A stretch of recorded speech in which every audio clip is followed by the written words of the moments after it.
آج کل رات کے وقت مصنوعی روشنی ہماری السلام علیکم آج کل رات کے وقت مصنوعی روشنی ہماری زندگی کا ایک لازمی حصہ بن گئی ہے نا؟ چاہے وہ موبائل فون کی اسکرین ہو، ٹی وی ہو یا کمرے کی تیز لائٹیں۔ لیکن کیا ہم نے کبھی سوچا ہے کہ اس کا ہماری صحت پر، خاص طور پر دل کی صحت پر کیا اثر ہو سکتا ہے؟ آج ہم اسی پہ بات کریں گے۔ ایک نئی تحقیق سامنے آئی ہے، آسٹریلیا میں ہوئی ہے، Flinders health and medical research institute میں، اور یہ ایک میڈیکل ویب سائٹ پر رپورٹ ہوئی ہے۔ تو آج ذرا سمجھتے ہیں کہ یہ رات کی روشنی ہمارے دل کے لیے کیا معنی رکھتی ہے۔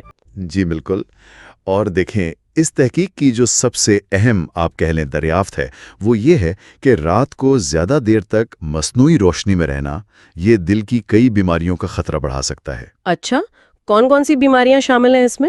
اس میں دل کی شریانوں کے مسائل ہیں جسے کورونری آرٹری ڈیزیز کہتے ہیں، پھر ہارٹ اٹیک کا خطرہ ہے، دل کی دھڑکن میں بے ترتیبی یعنی اریتھمیا، اور یہاں تک کہ فالج بھی شامل ہے۔ اوہ، فالج بھی! یہ تو واقعی کافی سنگین بات ہے۔ ہم سب جانتے ہیں کہ جسم میں ایک قدرتی گھڑی ہوتی ہے، وہ باڈی کلاک، جو ہماری نیند، جاگنے، دل کی دھڑکن، بلڈ پریشر، ان سب کو کنٹرول کرتی ہے۔ تو کیا یہ روشنی اسی سسٹم میں گڑبڑ کرتی ہے؟ جی ہاں، بنیادی طور پر یہی ہو رہا ہے۔ یہ روشنی جسم کے اس قدرتی تال میل کو بگاڑ دیتی ہے۔ لیکن جو بات اس تحقیق کو زیادہ دلچسپ بناتی ہے وہ یہ ہے کہ یہ نقصان صرف نیند کی کمی کی وجہ سے نہیں ہے، یا یہ کہ نیند کا معیار خراب ہو گیا۔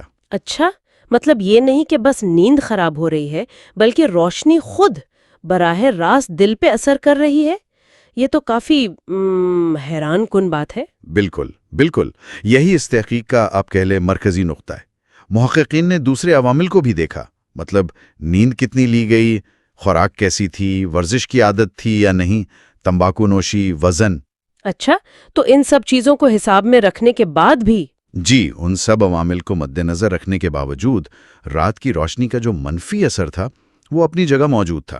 یعنی روشنی بذات خود ایک رسک فیکٹر ہے۔ واہ، یہ تو واقعی ہمیں سوچنے پر مجبور کرتا ہے کہ ہم روشنی کو کتنا فور گرانٹیڈ لیتے ہیں۔ اور کیا تحقیق میں یہ بھی پتا چلا کہ کچھ لوگوں پر اس کا اثر زیادہ ہوتا ہے؟ ہاں، یہ پہلو بھی سامنے آیا ہے۔ تحقیق میں یہ دیکھا گیا کہ خواتین میں دل کی دیگر بیماریوں اور ہارٹ فیل ہونے کا امکان نسبتاً زیادہ تھا، جبکہ نوجوان افراد میں دل کی دھڑکن کی بے ترتیبی یعنی اریتھمیا اس کا خطرہ زیادہ پایا گیا۔ یعنی یہ اثر سب پر ایک جیسا بھی نہیں ہے۔ تو پھر ظاہر ہے سوال یہ اٹھتا ہے کہ اس سے بچنے کے لیے کیا کریں؟ آج کل کی زندگی میں تو رات کو روشنی سے بچنا بہت مشکل لگتا ہے نا؟ جی مشکل تو ہے، لیکن ناممکن نہیں۔ دیکھیں، کچھ عملی اقدامات ہیں جو ہم سب کر سکتے ہیں۔ سب سے مؤثر طریقہ تو یہی ہے کہ رات کے وقت خاص طور پر سونے سے کچھ گھنٹے پہلے تیز روشنیوں سے بچیں اور اسکرینز کا استعمال کم کر دیں، یعنی موبائل، ٹی وی، کمپیوٹر وغیرہ۔ اور سونے کے کمرے کا ماحول کیسا ہونا چاہیے؟ وہاں بھی تو اکثر نائٹ لیمپ وغیرہ ہوتے ہیں۔ جی، کوشش تو یہی ہونی چاہیے کہ سونے کا کمرہ بالکل اندھیرا اور پرسکون ہو۔ اگر روشنی بالکل ضروری ہو تو بہت ہلکی مدھم روشنی استعمال کریں۔ اور ایک بہت اہم بات، سونے سے کم از کم 1 گھنٹہ پہلے ہر قسم کی اسکرین سے دوری اختیار کر لیں۔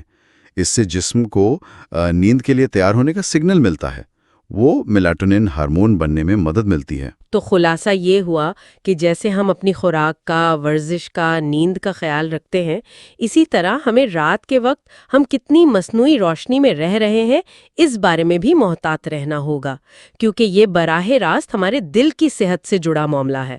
بالکل درست کہا آپ نے۔ کلیدی پیغام یہی ہے کہ رات کی مصنوعی روشنی دل کی صحت کے لیے ایک الگ، ایک سوتنتر خطرہ ہے۔ اسے صرف نیند کی خرابی کا مسئلہ نہ سمجھا جائے، بلکہ روشنی کے براہ راست اثرات کو سنجیدگی سے لینے کی ضرورت ہے۔